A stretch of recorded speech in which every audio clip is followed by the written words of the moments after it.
Hey everybody, and welcome back to the Will Wisdom interviews. It's been about 36 years since our last interview with Dan Curley, our special guest for today. We're still trucking, right Dan? Yeah, we still are. I think since the last video, I've gotten fatter and balder, so, I have some things to work on with my health. For a second I thought you said boulder, but Yeah, I probably am. It's probably true. Okay. With the writing. I've meanwhile gotten more cowardly and shy. That's not cowardly. That's a lot of people, Will. A lot of people are like that, Will. Oh, thanks, Dan. Even Daniel Day-Lewis, who's a great actor and plays intense roles, he has the method acting, which is really weird. But like whenever they interview him or anything, he's very shy and reserved, and he's, for an actor that's playing tough parts, you think he would be, if he's that nervous or that shy talking in front of the doing his acting roles, doing it in person like that, he must be a real great actor to be able to do that in acting. But I guess it's because he's doing another character, somebody that's not himself, that he can become somebody else. So. Yeah, Dan. What can I say? We welcome our listeners back. Thank you for following us, for being so faithful to the show. We're really impressed. That's really like waiting for us for a long time to do our next interview. So Thank you. Today we're going to talk about Dan's latest book. Dan, please tell us about it. Well, I've written many horror books in my life and many horror stories in my book. Some of them very serious, some of them very dark. I think when I wrote the dark horror books that were kind of intense, I think I was more younger, where it didn't get to me as much. But I tried to start a book, and it just got to be too dark, and it was something that wasn't good for my mental health. I could do it if I wanted to, but it just didn't seem the right project for me. So I came back with another horror story, focusing on doing things differently, because it's inspired by slasher movies, horror movies, and like whodunits and stuff like that. But it was really building a group of my friends as characters, and myself as the main character, to be involved with that, because those characters, I did a better job than in the past of developing them all and making emotionally invested. For example, when Tyler Benson's one of the characters who Rita Batoni breaks up with him because he had a back injury, but he got addicted to pain pills, and he continued to take them while he was drinking. And she tried to help him go to rehab and get help and just stop taking the pills, because he could have died. And eventually he has the main character, me, talk to him. She has the main character, me, talk to him and talk him out of it. And eventually he gives me his painkiller bottle and prescriptions. So, because I think his prescriptions are kind of like, they're not forged, but they're done by a doctor. He's paying a doctor who is, crooked to do it to make more money. And he gives it all up, and his life is turning around. And then he ends up being the first victim, getting killed. So that's emotionally tragic. It's an emotional tragedy, because he had just started to turn his life around, and it looked like he was going to go back to Rita as boyfriend, girlfriend. They would be happy.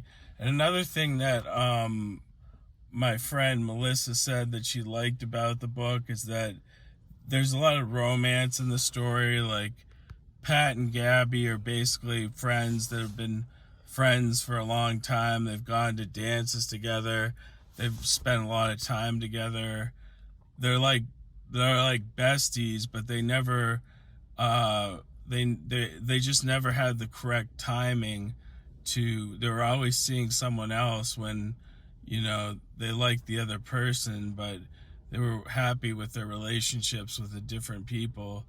And eventually, when everything was, settled, when they had the timing, he was nervous about that, and he had his friend ask about it and ask the girl about it, and she said, I'd love to go out with Pat and everything.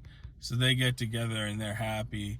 And the thing that makes that tragic is that when the killer attacks them, he attacks Pat and stabs him in the back, and he becomes paralyzed for the rest of his life. So, and I just think that's more horrifying to deal with than, and also in the Texas Chainsaw Massacre, they kill off the guy in the wheelchair, which is pretty bad. And Friday the 13th Part 2, they kill off the guy in the wheelchair, the guy who was looking for a girl to hook up with that liked him, and it was he had a terrible end. It was just a cruel way to kill a handicapped person. And I just thought, I'm just looking at more ways than, and also what I changed in the tropes was when the killer first gets out, the first thing he does is he sees a prostitute, and after he has his romantic night with her, he comes out with a knife, and she runs out the door and escapes him. And Sarah Mueller's becoming more and more kind of a bigger character in the story, because she's been at least three times she was close to getting killed by the killer. And the thing about that is she really has no tie-in to the original friends, because basically the main gist of it is that Avery is part of the group friends who senior year was dating an older guy that she thought was a good guy, and he turned out to be a mass murderer.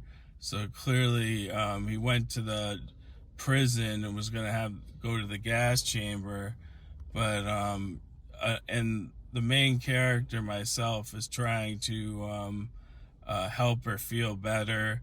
But the other friends, most of the friends are trying to get me to stay away from her because she's in a vulnerable place and they don't want me to take advantage of her. Like, they know for sure that I like her, but that doesn't mean that I would do that. But I mean, it's still just being concerned about her.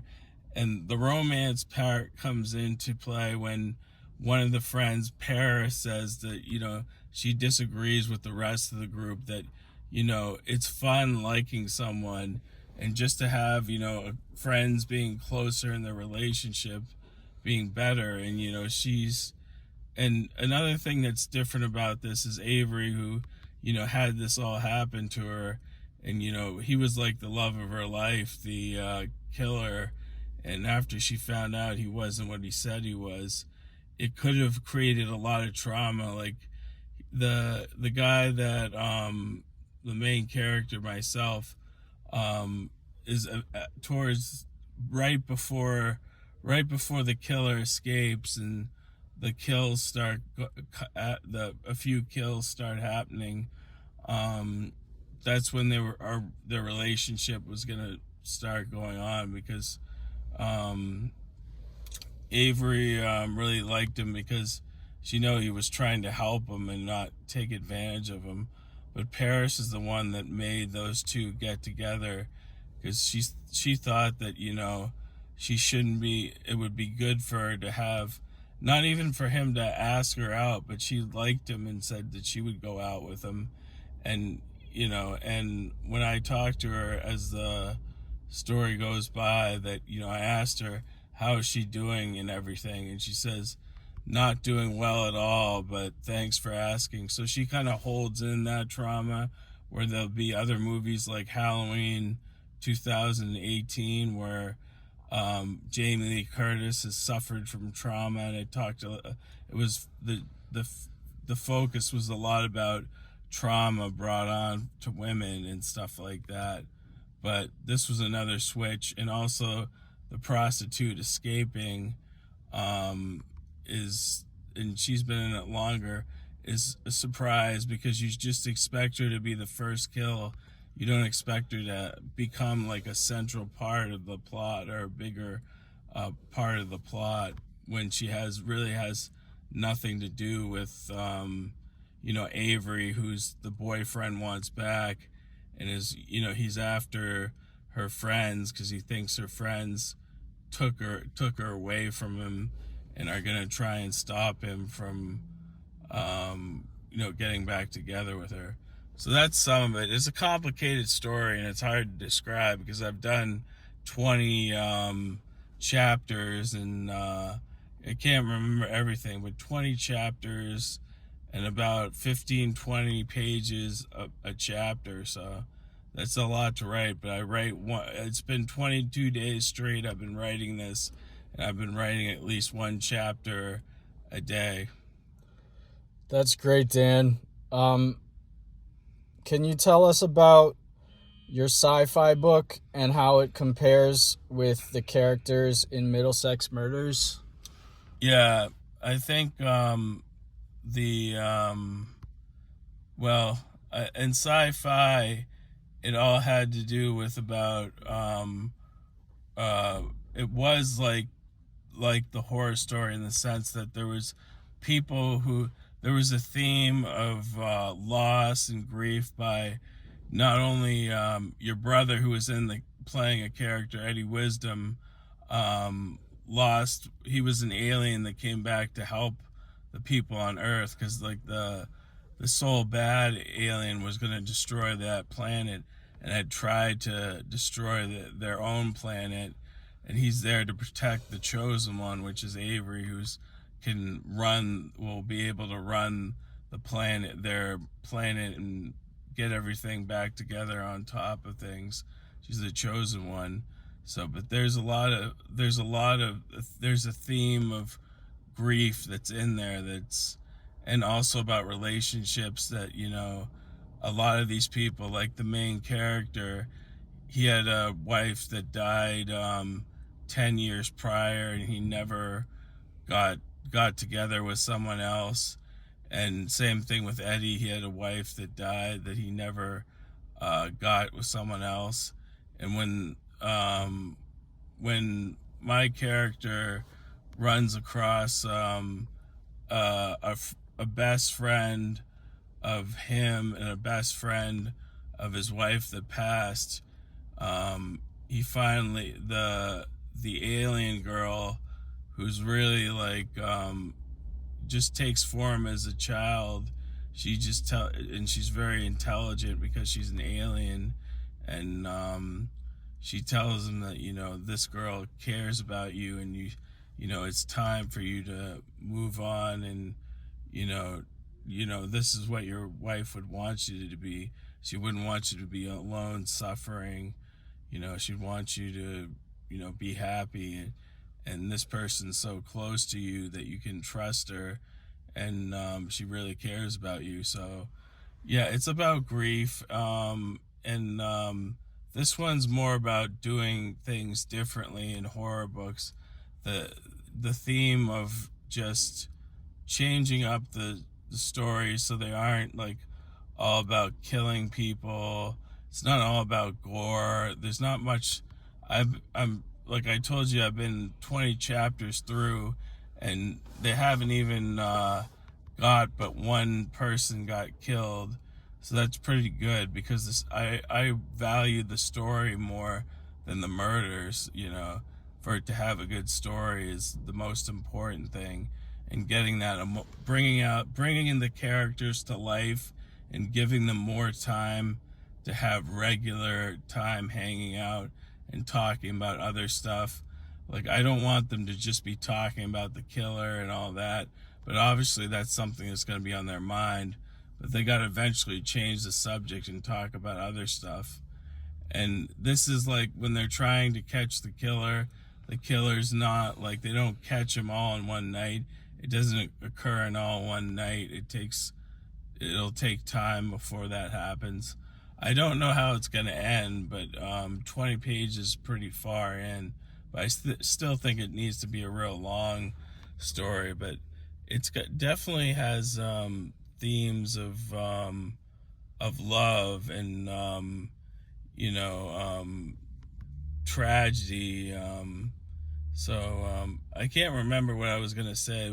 That was the other theme of it, but there's a lot into the horror book, a lot of meanings to the horror books and this horror book, and I think it's one of my best ever, just based alone. I'll give it credit alone for developing a lot of characters and coming up with an actual story, and not just being like horror movies where you don't get to learn anything about the characters.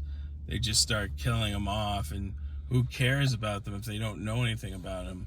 But in this situation, I had, Tyler died tragically when he turned his life around. For when Pat got together with Gabby finally, and then he becomes paralyzed for life. That's awful, a lot to deal with. So yeah, and Sarah, the prostitute who seems to be the first one to get killed, she's having a bigger role in it, and seems to be, more stuff happening to her than the main characters. And I think more of that has to be of me as a friend of Sarah, and we talked about the book more. I want her to be, promised her to be in more of it, not to, be a quick kill off or a cameo or something like that. I just want to make sure she gets a good storyline. So yeah, that's a lot of what's going on. It's a little complicated. Thanks, Dan. Yeah, I know we're doing our best to understand everything, and you're doing your best to explain it to us. Yeah, a lot to explain in 20 chapters and 20 pages. Yeah, we probably can't cover it all in this interview. But I think we covered a lot, though. We did cover a lot. Thank you, Dan. No problem. What do you think of the story? Well, you're not a horror fan, but what do you think about not the horror portion of it, not people getting killed, but the actual story about, how there's more romantic relationships and people getting together? For example, Avery and myself get together, Pat and Gabby get together, Tyler and Rita were going to get back together before he tragically got killed, saving the prostitute's life. Yeah, Dan. I like that it's about, getting to know the people, and about love and tragedy and romance and drama and and life and all these things. It's great, Dan. Thanks, Will. Yeah. Who is the final girl? Gabby, Paris, Rita, or Avery? I would say Avery, but right now it feels more, because she's been featured in the story longer, of having more encounters with the killer. It seems like Sarah is, but I think Avery is the final girl, just based on the fact that that's who the killer wants back in his life to love and run away with. But it's not necessarily her. Yeah, she's kind of like the final girl, but like he was the love of her life, so it's not like she's she's not too afraid if he's gonna. She's very afraid, though, that he might try and kill her, but like she didn't arrest him, she didn't rat him out. What we do find out in the story, shocking thing, is that the guy, me, who ends up with Avery towards the beginning of the killing. I was the one that followed him around because I was suspicious of him, and I reported him to the police when I saw him with the bodies, and that got him in prison. So he obviously wants revenge on me and all the other friends. And a lot of this has to do with, like, Rita set up Sarah to be bait in the res, swimming in the water for him to come out. And she was trained by her dad, who's a cop, how to use a gun. So she was hiding in the woods trying to get a good shot at the killer if he showed up. But the killer hit her from behind, knocked her out, gave her some injuries to go to the hospital. But he could have killed her if he wanted. But I think this killer is more calculated and wants her to suffer because he knows how much pain she's in with Tyler being killed by him. So yeah, that's a lot of stuff. Oh, Dan, I have a question. Can you talk about the prostitute and why, and explain the genius of it all? The genius of it all is that, you think of her character, and, a prostitute is not like a well-respected job. I call her Lady of the Night, but she's just a likable person. And because Rita comes to her when she's in the hospital, because what she does is there's another romantic relationship building, and it's between the cop that hit Sarah with the car, because Sarah saw that she wasn't going to be able to be able to stop the car from, the only way she could stop the police car from driving away was if she jumped in front of the car. So she jumped in front of the car, and the guy that hit her obviously takes care of her to the hospital and all that, and he takes a special interest in her, and he's guarding her right now in the apartment.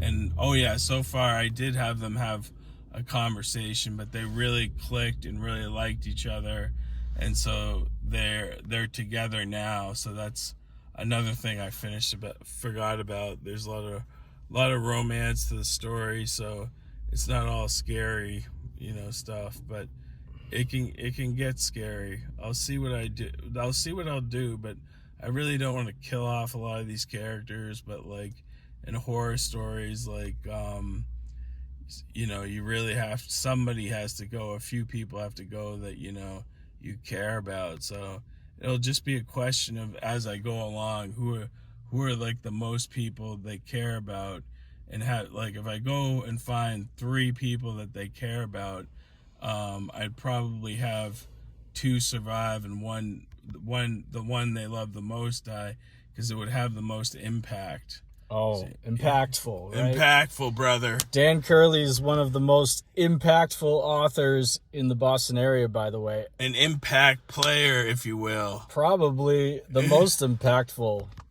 Yeah. What would you say, Dan? I would say I would have to agree with that, although I don't want to get cocky or say anything. Okay, I know.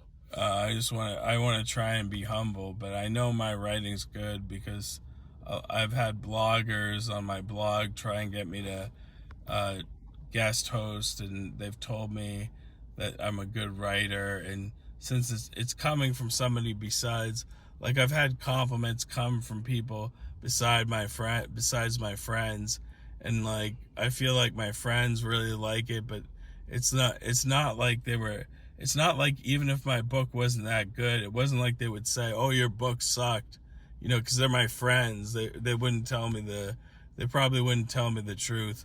But I know one friend who's been critical about me since high school. He always wants me to write more. Like he wants to read more, and like he really likes it. He says I have skills. He quotes the lines from the book. Oh, wow. Books that where one of the lines was when the guy's describing the killer. He said he's educated evil, and everyone liked that line for some reason. Oh, cool. Make things sound more dramatic, you know. It does. Yeah. Are you, if I may ask some, spoiler questions, just a couple? Yeah. Are you the cop? No. Okay. And I'm the one that's part of that friends group of Paris, Gabby, Rita, Avery, Tyler, Pat, and myself. So okay. All those characters, I'm part of a friendship that's gone on dating back to the high school and junior years, and some of those people like Gabby and Pat have known each other since elementary school. Wow. So they've always been, together, but they never got together because of the timing. But, that's good that, this, I'm just glad that it has romance, and I feel like it has a lot for both ends, where there's violence and murder, but there's also love in it and romance in it. So yeah. I'm trying. There are two polar opposites. Guns and Roses. Yeah, Guns and Roses. One to the extreme, one to the other extreme, and it's got everything. It'll get more readers, I think. Wow, Dan. Yeah. Is your character in this, the main character, what time does this story take place in, and what's like your job, or like what do you do outside of like the plot of the romance and stuff? Well, I'm a very wealthy guy born from wealth, and my parents basically are rich, so they pay for my own apartment and pay for my food and everything, so I don't have to work. And Pat is on me about you should get a job. You shouldn't just be laying around drinking and just and I think my character likes to enjoy himself, but as he told Pat that he applied for many jobs that were just just something to do instead of just make a little money. He doesn't really need the money to work, but the work is good. And he tried to sign up for a bagger list at Stop and Shop, but he's still on the list, but he didn't get the job. He's just had other jobs, like a movie theater job he applied to, and he lost out to a girl, but he made it to the final round. So he's trying to take fun jobs and he's trying to take hard jobs, but I think he's got like a trust fund he's taken care of for the rest of his life, and he feels guilt because he wished that he could have had Tyler move in with him, because because Tyler lives in a rough neighborhood, obviously, where there's a prostitute. If he lives close to a prostitute around that area, it's got to be a rough area. I would say so, Dan. Yeah. And is the book like in the present day or the past?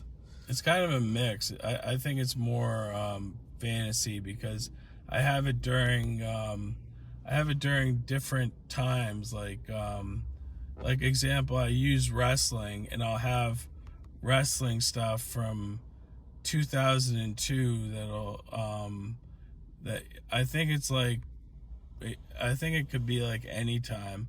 I think there's hints at what time it really is, but that's not really important to the story. But a lot of it are like is like kind of like ignoring technology, like having regular phones and not having smartphones, and not having and having less ways, because all these characters, when they're in trouble, all they have to do is call one of them and get in touch with them, and then they can come help them, fight the killer, or come stop them from dying, or let them know where the killer is and stuff like that.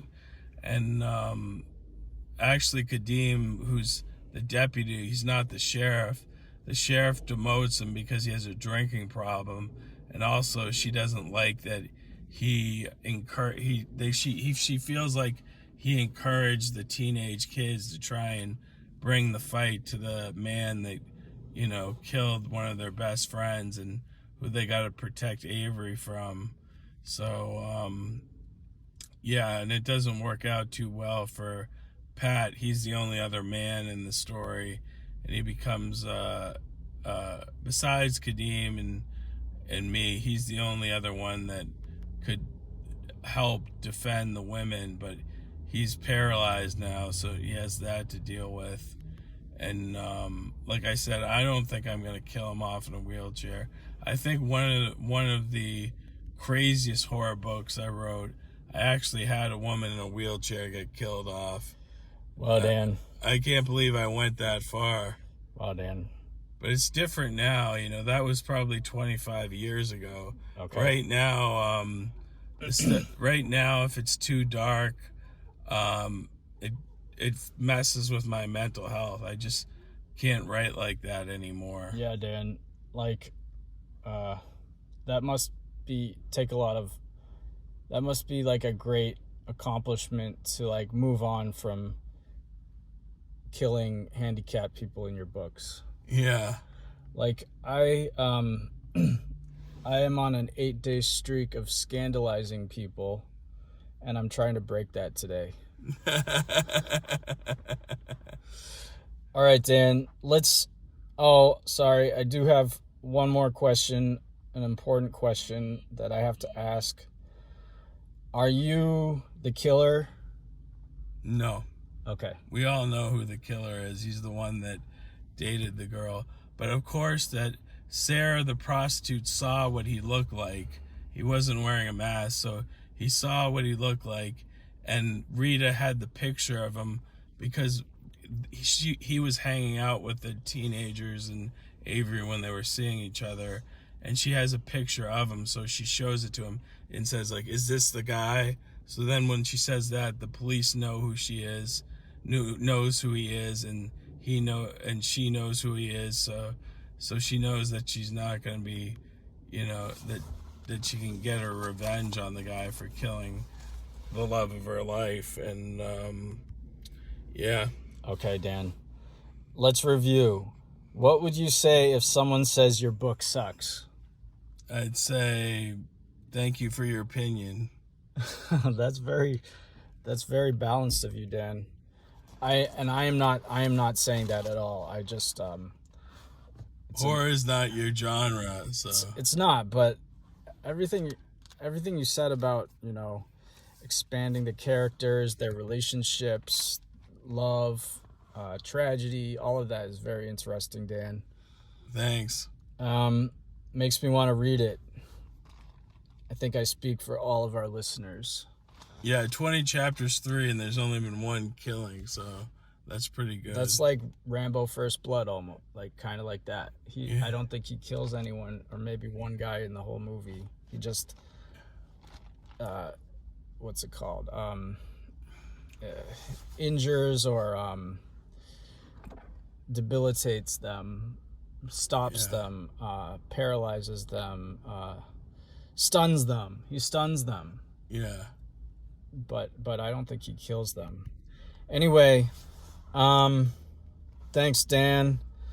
Let's move on to some other topics. We are at 33 minutes. We were going to go for 45 minutes. Let's see what we can do in the next 12 minutes and where we are at that point. Dan, could you give us a short assessment about and could you give a few comments on my family, all of them positive? Thank you, Dan. Yeah, all of them positive. Your dad seems like a real nice guy, soft-spoken.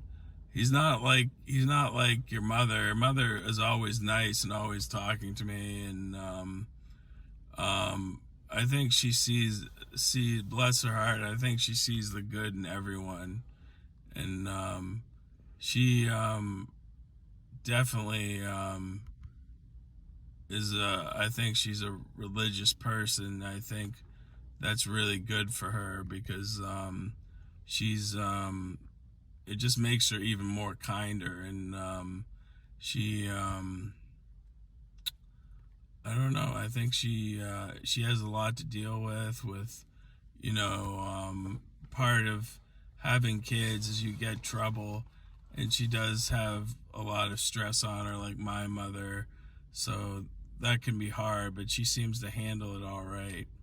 Yeah, I would say she's pretty resilient, fearless, just does what needs to be done. It's pretty impressive. Yeah, it is.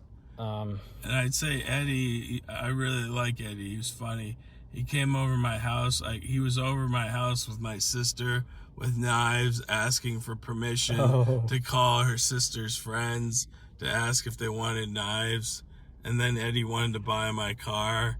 Because, see, I bought a car when I worked at Stop and Shop when I was there working long hours from like 6 a.m. in the morning to like 2 o'clock in the afternoon.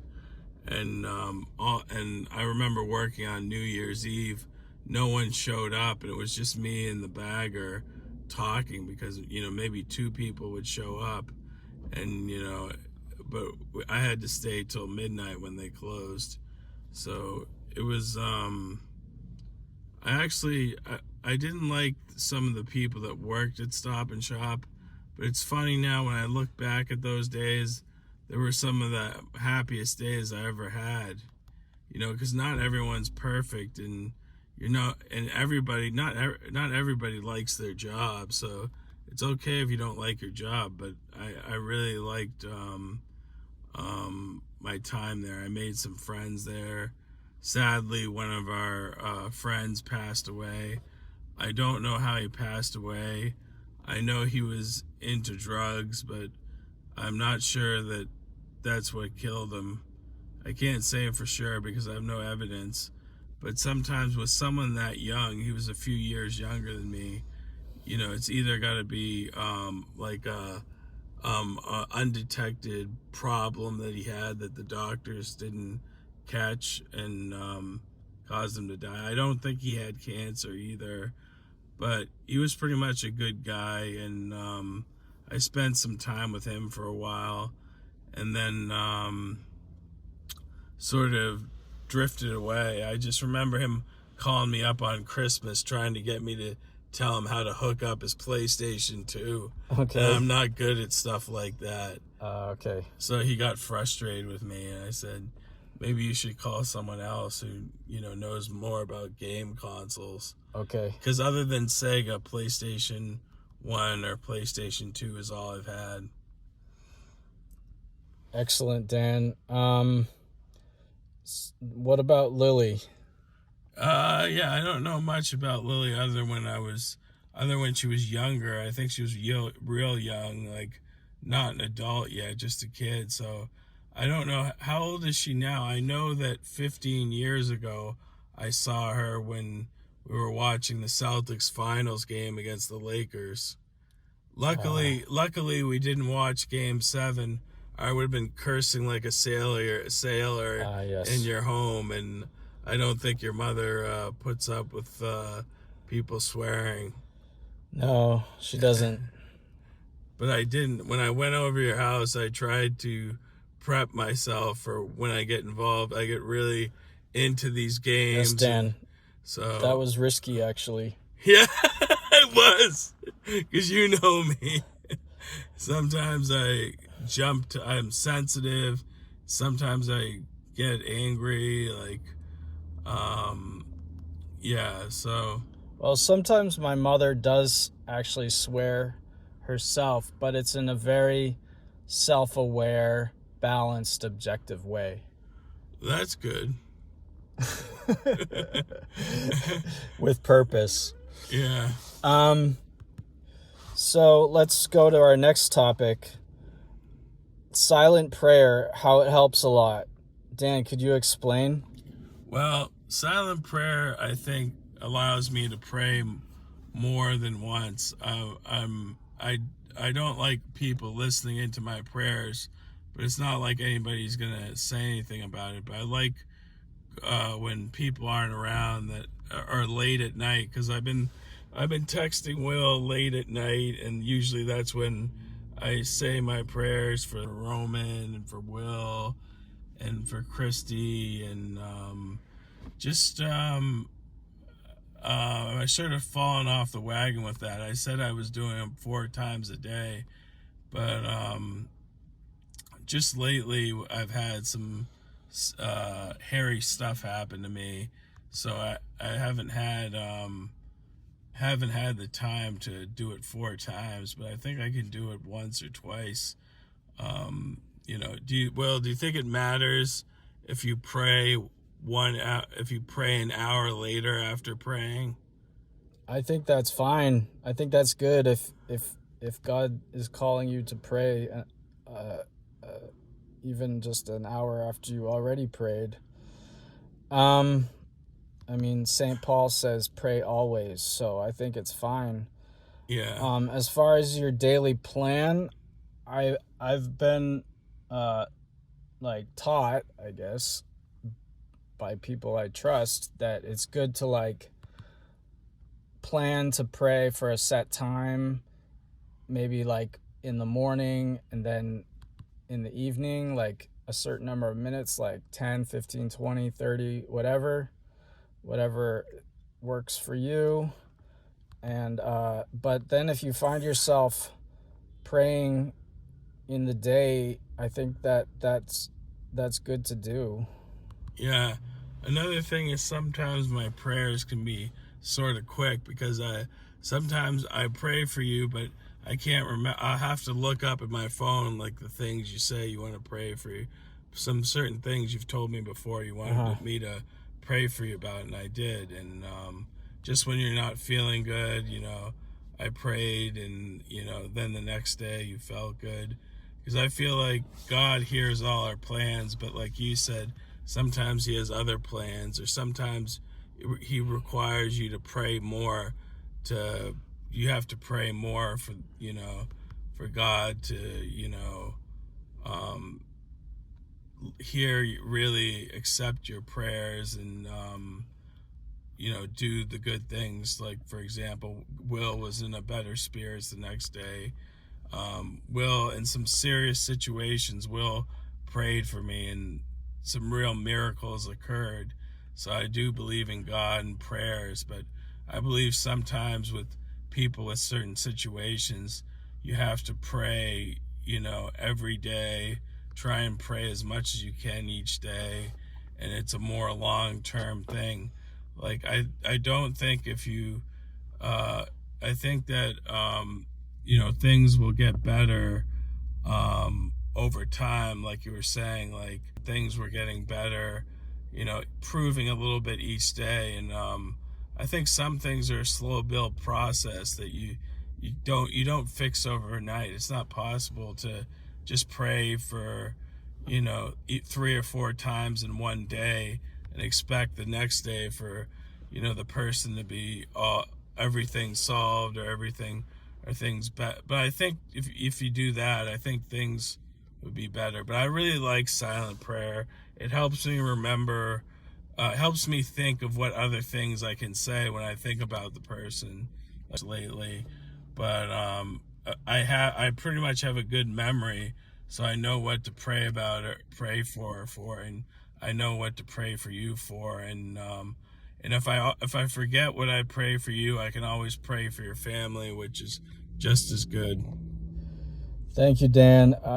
The prayers we believe they have been being answered. It's pretty obvious that God has answered both Dan and my prayers lately. That things are, not perfect, of course, but there's a lot of problems, but we're making strides. We're addressing them. We're getting help from heaven. We are making good steps every day and moving in the right direction. What do you think, Dan? I think so. I think a lot of Will's prayers have come true. I think I think other people have been praying for me too, but I think I think everybody knows the sort of tough, difficult situation I'm in, and Would you mind saying, just give us an idea of what you're talking about, Dan? yeah, I'll go right ahead. That my sister, I went with my sister to the ER, and she had COVID, but she was getting symptoms like in her stomach hurting a lot and pain. She was getting symptoms that wasn't COVID symptoms, and they sent her home and discharged her when I wasn't there, and said that, she had to leave and wouldn't let her rest until my dad showed up, because my dad was busy with something very important. Because if this thing didn't get fixed, if he wasn't there to answer questions, we would no longer be able to get heat in the house. So that was kind of important. But I think it was more important to get Jane home safely, because she was really in bad shape. And when she had the surgery, it went successful. But when they said the neck problem, a bone in her neck, and said that she could possibly be paralyzed, that's when Will and others prayed. And sure enough, the next day, the spinal cord team came in and checked her, did an exam on her, and decided that she didn't need surgery. So she just needed to wear the collar for 3 months and take it on and off when taking showers and stuff like that. She might have to take it off when she eats. I don't know, because she's got to be careful with that neck. But yeah, it was just, I was mad at Mount Auburn, but I think God would want me not to be mad at Mount Auburn, because they transferred her to a good hospital with good surgeons that took care of business. And I think he would want me more to be focusing on my sister, being there for my sister, and I visit every day. So I think I'm supporting her the best I could. I think right now, because she hasn't been able to take her bipolar medicine, I think any hurtful thing she could say to you, or anything she could say to you, she's not in her right mind. Because when you don't take your medicine for even one day, you start to get manic.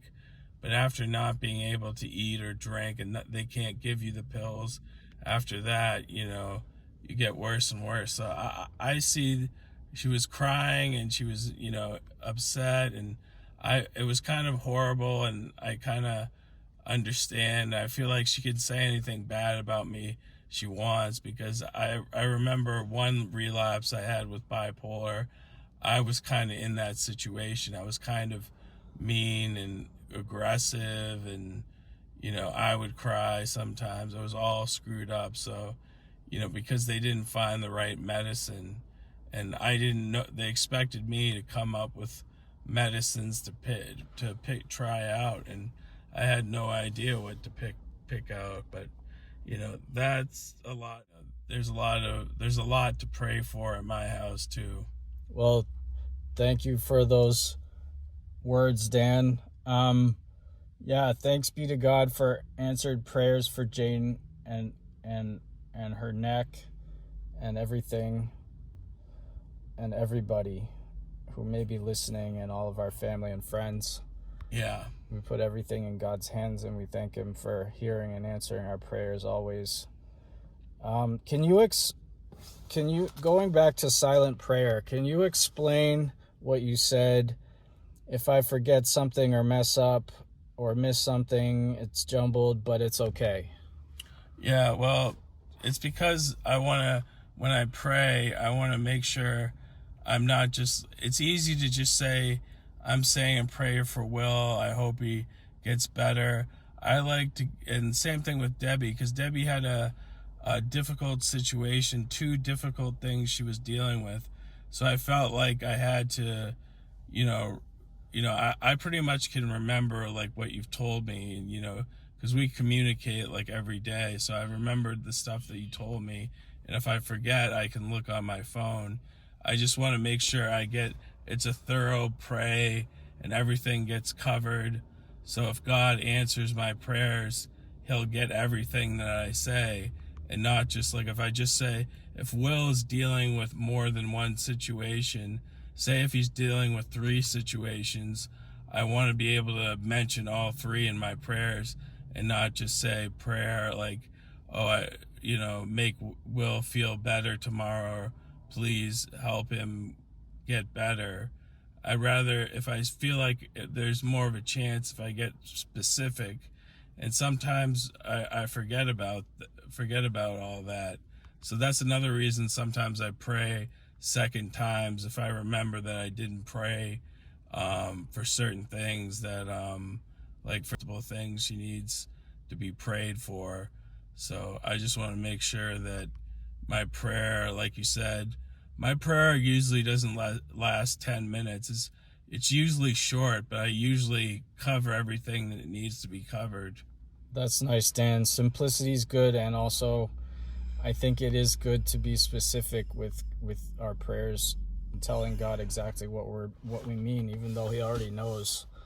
And also, I would just add that sometimes when we can't express what we mean, or we forget, or it's complicated, we can say the Our Father, and God will cover everything with that prayer, because Jesus says you don't need to be very wordy with your prayers.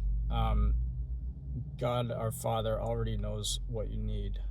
That's true. He would know. All-knowing God, so he would know, but still I think he'd be more happy in making those prayers come true if you actually prayed as much as you could. Yeah, I think it is good to be specific. You're right on point, Dan, as always. Let's talk about COVID. What's the latest, Dan? Yeah, well, COVID came back and Jane got it. No one got it in our house, just her. And I think COVID is sort of quieting down. That I think their vaccines and other treatments for it has sort of gone away. So it was an awful pandemic, and we went through a lot, and that as a country and as the world suffered, and we got through it somehow, and now it's over. But you can still get sick, but I don't think it's serious, but I don't think it's, for my sister who's got it, she's 48. So it would be different if she was like 80 years old, because when they get older, you have more of a risk of dying from COVID. Yeah, when they get older. Yeah, I think COVID is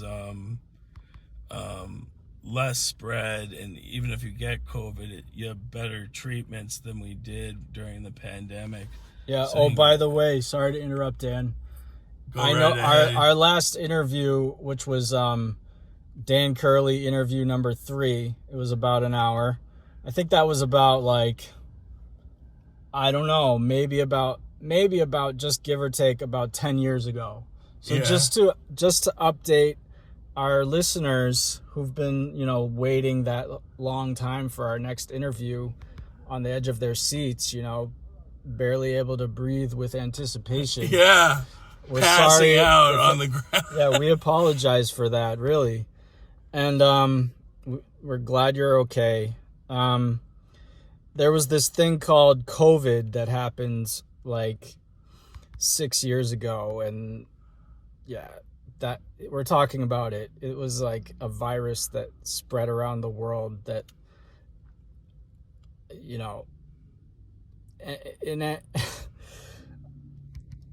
my opinion, it was a little overrated, but people did get sick and did die from it. So I got it twice, I must say. Dan, how many times did you get it? Never. I'm lucky. Oh, wow.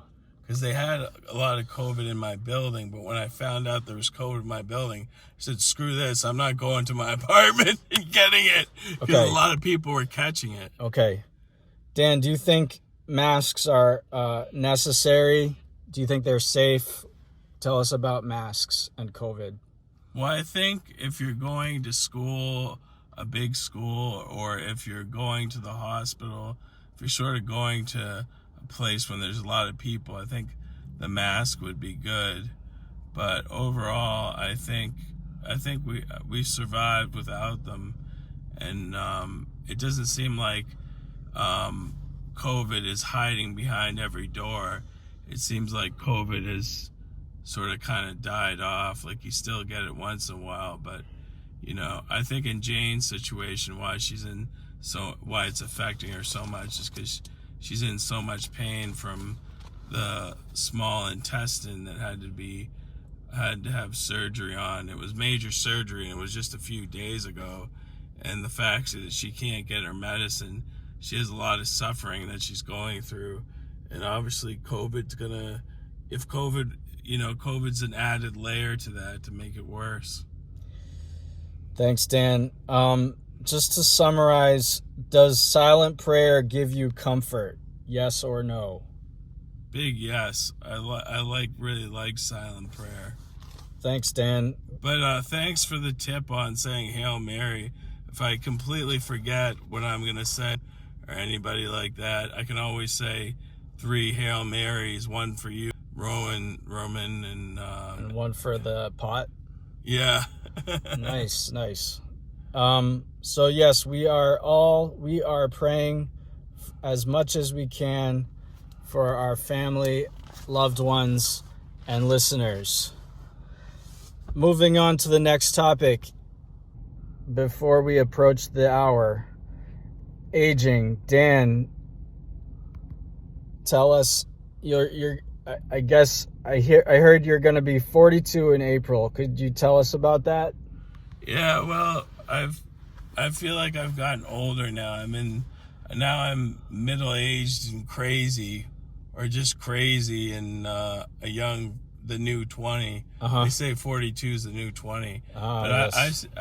But everyone in my building and everyone that encounters me seems to think that I'm in my 20s or 30s.